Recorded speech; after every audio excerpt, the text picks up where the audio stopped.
Hi guys, कैसे हो आप सब? I hope you are doing great.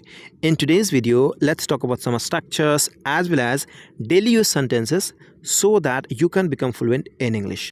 Before I start this video, I want you to watch this video till the end so that you can get all the things that I have added in this video. Okay, so let's get started right away. The first topic would be for better or for worse. For better or for worse मतलब होता है अब चाहे अच्छा हो या फिर बुरा. ओके, उस सिचुएशन में उस जगह पे आप कथित तौर पे कई बार ऐसा कहते हैं अब चाहे अच्छा हो चाहे बुरा मुझे तो ये करना है. ठीक है, उस जगह पे आप फॉर बेटर और फॉर वर्स को यूज़ कर सकते हैं. कई बार क्या होता है फॉर बेटर और वर्स को देखने को मिल सकता, 4 सेकेंड में नहीं भी मिला हुआ मिल सकता, लेकिन अगर आप लगाते हैं तो भी कोई गलत नहीं है. ठीक है, तो इसका बनाने का स्ट्रक्चर होता है फॉर बेटर और फॉर वर्स. उसके बाद एक सेंटेंस को रखेंगे जैसे अब चाहे अच्छा हो चाहे बुरा मैं तुझे नहीं ले जाऊंगा. फॉर बेटर और फॉर वर्स आई वोंट या फिर I will not take you to. उसके बाद टू लगाते हैं. उसके बाद हम उस जगह पे दिखा सकते हैं जहां हम ले जाने की बात करते हैं. अगर नहीं भी दिखाते हैं तो भी ओके है, कोई दिक्कत नहीं है. अब चाहे अच्छा हो या फिर बुरा या फिर अब चाहे अच्छा हो चाहे बुरा हो मुझे उससे नहीं लड़ना चाहिए. फॉर बेटर और for worse I should not fight with him. For better और for worse I should not fight with him.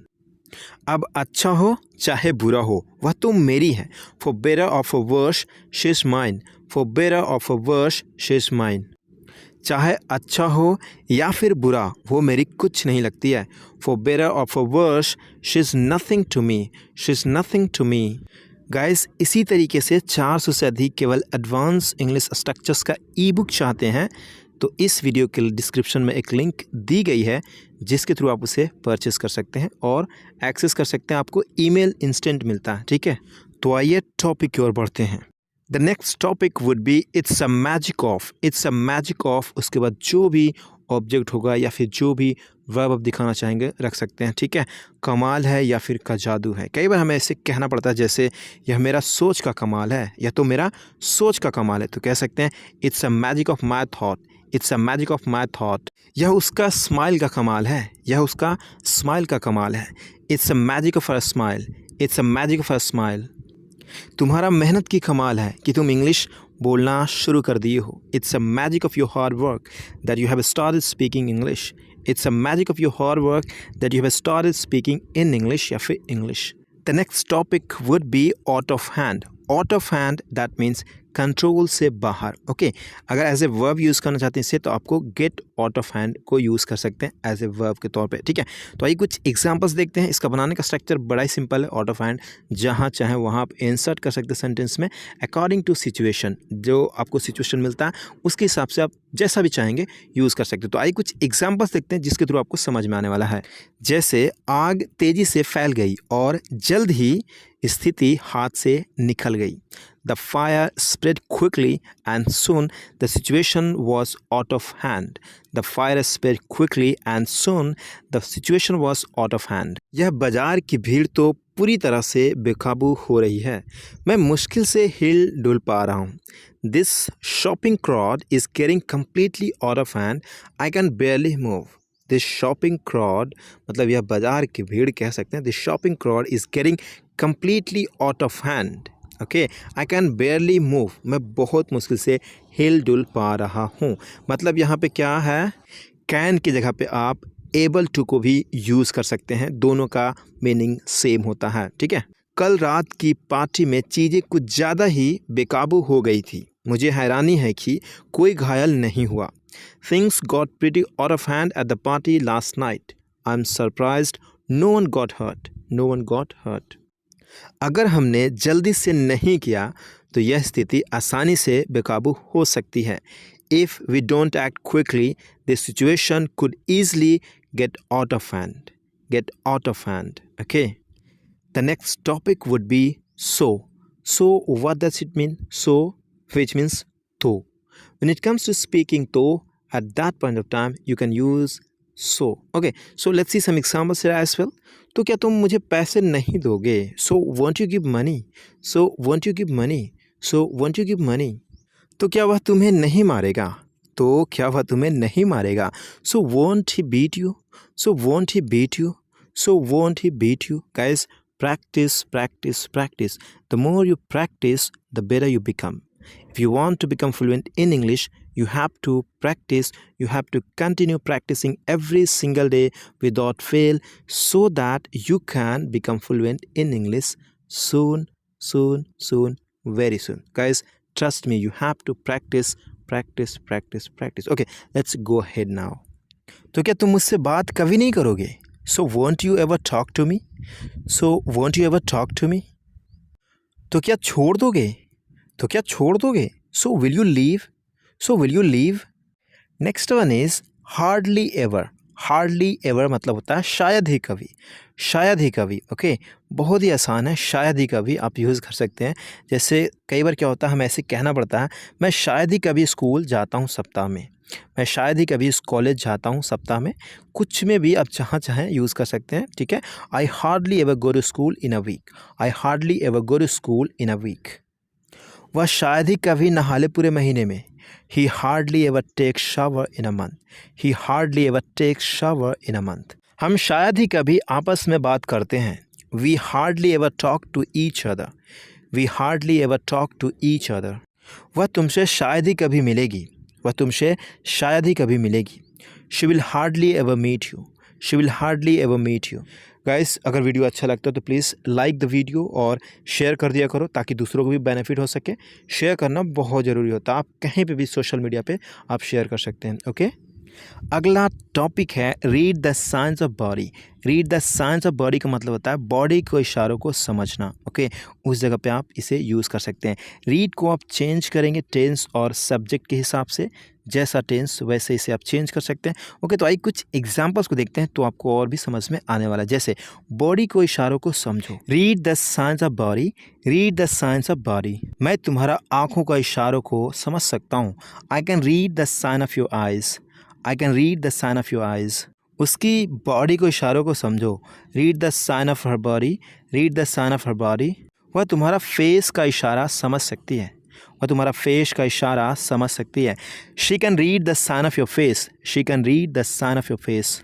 The next topic would be so much so that. So much so that मतलब इतना कि, यानी एक connection की तरह काम करता है. पहला एक सेंटेंस रखेंगे, उसके बाद सो मच सो दैट, उसके बाद सेकंड सेंटेंस को रखेंगे. ठीक है, जहाँ पे भी फिट होगा. जैसे उसे इतना ठंड लग रही थी कि उसे एक जैकेट खरीदना पड़ा, तो आप कह सकते हैं he was feeling cold so much. ठीक है, he was feeling cold so much so that he had to buy a jacket. He was feeling cold so much so that he had to buy a jacket. तुम्हें T shirt इतना पसंद है कि तुम बार बार T shirt पहनती हो. You like the t-shirt so much so that you always wear t-shirt. उसे chocolate इतनी पसंद है कि वह बार बार चॉकलेट ही खाती है. She likes chocolate so much so that she eats that again and again. अगला टॉपिक है for या फिर in horse related work. Okay, घर के काम में, घर के काम से या फिर घर के काम के लिए, उस जगह पे आपको हॉर्स रिलेटेड वर्क, उससे पहले आप प्रीपोजिशन फॉर या इनको यूज़ कर सकते हैं. देखते हैं, वह घर के काम से जा रही थी. ही वॉज गोइंग, यहाँ पे वाज होगा. ठीक है, he was going for horse related work. He was going for horse related work. मैं घर के काम में बिजी थी, इसलिए आपसे बात नहीं कर पाया. I was busy in horse related work. That's why I couldn't talk to you. That's why I couldn't talk to you. I was busy के बाद अगर कोई जीरंड आता है तो उसमें आपको इन नहीं लगाना पड़ता. ठीक है, यहाँ पे इन लगा दिए, कोई बात नहीं. लेकिन जब बिजी, जैसे आई एम बिजी वर्किंग, मतलब मैं काम करने में बिजी हूँ, इस तरह से आप बोल सकते हैं. ठीक है, यहाँ पे अभी क्या है, हॉर्स रिलेटेड वर्क मतलब एक पूरा नॉन फ्रेज है, इसलिए यहाँ पे इन लगा दिया गया है. आजकल उसे भी घर के कामों में व्यस्त रहना पड़ता है. Nowadays he has to be busy in his horse related work. अगला टॉपिक है use to find. Use to find, use to को हम यूज़ करते हैं पास्ट हैबिट को बताने के लिए, कुछ इस तरह से. जैसे मैं जाया करता था, आई यूज टू गो, मैं सोया करता था.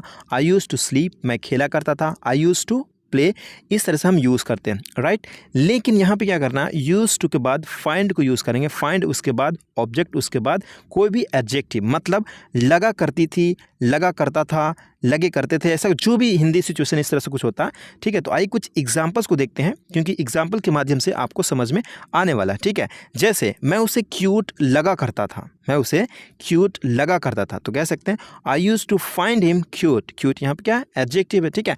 आई use to find him cute, मैं उसे क्यूट लगा कर, मुझे वह बहुत सुंदर लगा करती थी, मुझे वह बहुत सुंदर लगा करती थी। I use to find her beautiful, I use to find her beautiful. जब मैं बच्चा था मुझे यह काम उस समय बहुत आसान लगा करता था। When I was kid, I used to find this work very easy at the time, या फिर at the time कह सकते हैं। वह मेरे को शादी से पहले अच्छा लगा करती थी। I used to find her beautiful before marriage. I used to find her beautiful before marriage. The next topic would be reach out. Reach out का मतलब होता है मदद के लिए पहुंचना, मतलब कि रीच आउट टू, इसके बाद टू लगाना बहुत ज़रूरी होता है, ठीक है।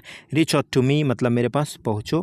कई बार क्या होता है कि जब ईमेल लिखते हैं या फिर किसी को आप कुछ कहते हैं तो आप कहते हैं ना when anything required just reach out to me, when anything is required just reach out to me, इस तरह से आप यूज़ करते हैं, राइट। तो उस जगह पे आप रीच आउट टू, उसके बाद जो भी कहना चाहते हैं थोड़ा सा reach out to me, reach out to him कहते हैं। बड़ा ही आसान टॉपिक है, तो उसी के सेंस में रीच आउट टू को देख लेते हैं, ठीक है। तुम मेरे पास हेल्प के लिए आ सकते हो, तुम मेरे पास हेल्प के लिए पहुंच सकते हो, तुम मुझे हेल्प के लिए कांटेक्ट कर सकते हो, ठीक है। सबका मतलब सेम ही है, ओके। आप कह सकते हैं you can reach out to me, you can reach out to me, you can reach out to me. मैं उसके पास हेल्प के लिए जाना चाहता हूँ, I want to reach out to her, I want to reach out to her. Guys trust me, जब तक आप प्रैक्टिस नहीं करेंगे तो कोई फ़ायदा नहीं होगा, क्योंकि ठीक है कॉन्सेप्ट क्लियर होने के बाद भी बहुत ज़्यादा रिपीटेशन की ज़रूरत होता है, बहुत ज़्यादा आपको प्रैक्टिस करना पड़ेगा आपको फ्लुएंट होने के लिए इंग्लिश में। ऐसा नहीं कि हमारा मदर टंग है और हम इंग्लिश यूं ही सीख लें, क्योंकि टॉपिक को क्लियर होने के बाद भी आपको बार बार प्रैक्टिस करना पड़ेगा, कई सारे सेंटेंसेस बनाने पड़ेंगे यूजिंग रीच आउट टू, या फिर जो भी आपने स्ट्रक्चर पढ़ लिया, जो भी चीज़ें पढ़ लिया आपको, तो आपको बहुत ज़्यादा आपको बनाना ही पड़ेगा, इसको आप डिनाई नहीं कर सकते हैं, ठीक है। तो चलिए आगे बढ़ते हैं गाइस। अब तुम्हें मैनेजर के पास जाना चाहिए, now you should reach out to your manager, now you should reach out to your manager. अब तुम्हें लोगों के पास पहुंचना चाहिए, अब तुम्हें लोगों के पास पहुंचना चाहिए, now you should reach out to people, now you should reach out to people. थोड़ा सा सेंटेंसेस देखते हैं गाइस, अभी भी वीडियो में अंत तक बने रहिए, क्योंकि कई सारे और भी टॉपिक कवर किया हुआ है इसमें, ठीक है। जैसे यहाँ पे देखते हैं कुछ सेंटेंसेस। मैं तुम्हारा मुंह तोड़ दूंगा, I will smash your face, I will smash your face.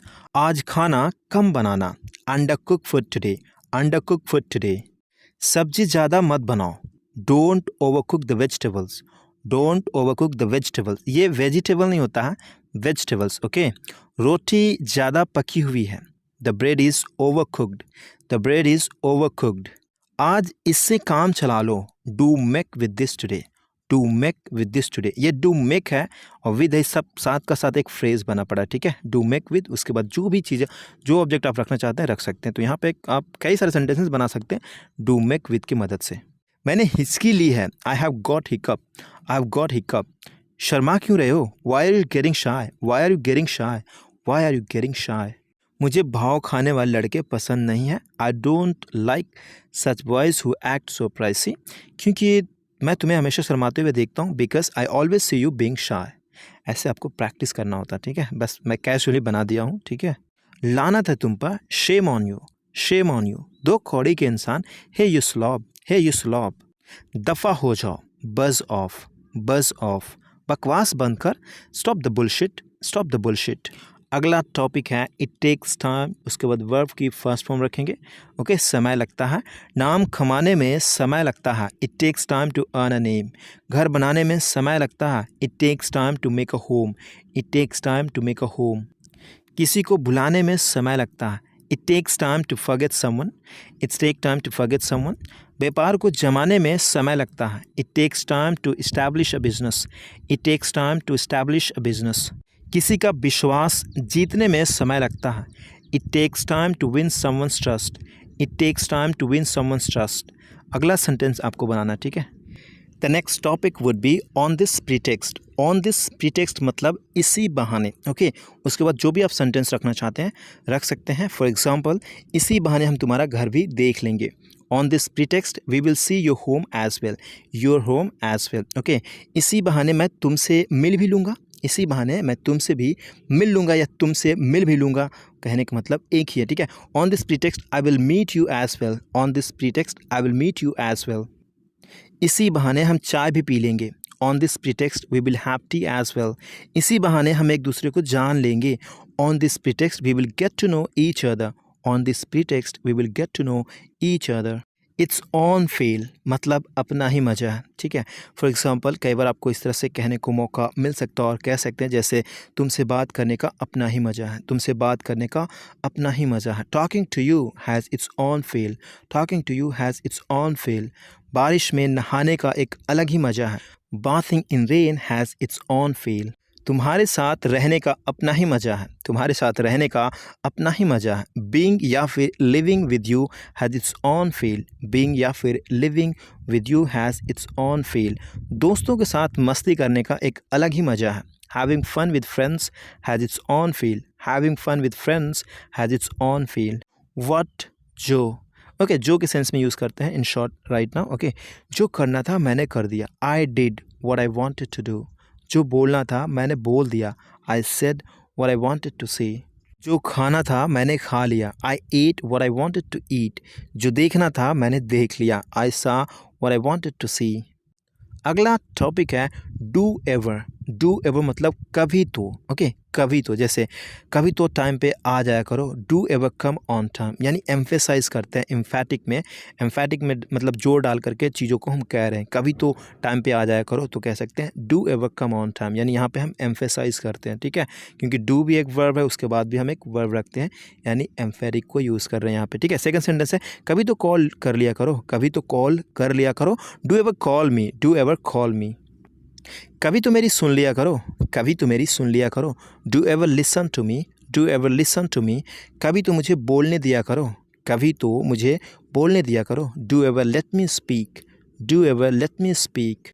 अगला वर्ड है रन आउट। रन आउट मतलब ख़त्म हो जाना, दूध ख़त्म हो गया है, the milk has run out, the milk has run out. आटा ख़त्म हो गया है, the floor has run out, the floor has run out. खाना ख़त्म हो गया है, the food has run out, the food has run out. मेरे फ़ोन की बैटरी ख़त्म हो गई है, I have run out of phone battery, I have run out of phone battery. या फिर कह सकते हैं my phone battery has run out, my phone battery has run out. Sooner और लेटर। सूनर और लेटर मतलब कभी ना कभी, आज नहीं तो कल, या फिर कभी ना कभी मतलब सेम ही है, ठीक है। जैसे कभी ना कभी तो तुम्हें मेरी ज़रूरत पड़ेगी, सूनर और later you will need me. कभी ना कभी तो तुम्हें मेरी ज़रूरत पड़ेगी, सूनर और later you will need me. कभी ना कभी तो तुम शादी करोगे, सूनर और later you will get married, sooner और later you will get married. कभी ना कभी तो मैं उससे ज़रूर मिलूँगा, सूनर और later I will definitely meet to her. कभी ना कभी तो मैं अमेरिका जाऊँगा, सूनर और later I will go to America, I will go to America. अगला टॉपिक है इनवर्डली। इनवर्डली मतलब मन ही मन, मन ही मन। जैसे वह मन ही मन कुछ सोच रहा था, he was inwardly thinking something, he was inwardly thinking something. वह मन ही मन गुस्सा हो रहा था, he was inwardly getting angry, he was inwardly getting angry. वह मन ही मन कुछ बोल रहा है, he is inwardly speaking something. वह मन ही मन मुस्कुरा रही है, she is inwardly smiling, she is inwardly smiling. Even by mistake. Even by mistake मतलब गलती से भी, यहाँ तक गलती से भी, उस जगह पे हम कहते हैं इवन बाय मिस्टेक। गलती से भी मेरा फ़ोन मत चलाना, don't use my phone even by mistake, don't use my phone even by mistake. गलती से भी मुझे कॉल मत कर देना, कॉल मत करना, don't call me even by mistake, don't call me even by mistake. गलती से भी मेरा चार्जर मत लेना, don't take my charger even by mistake.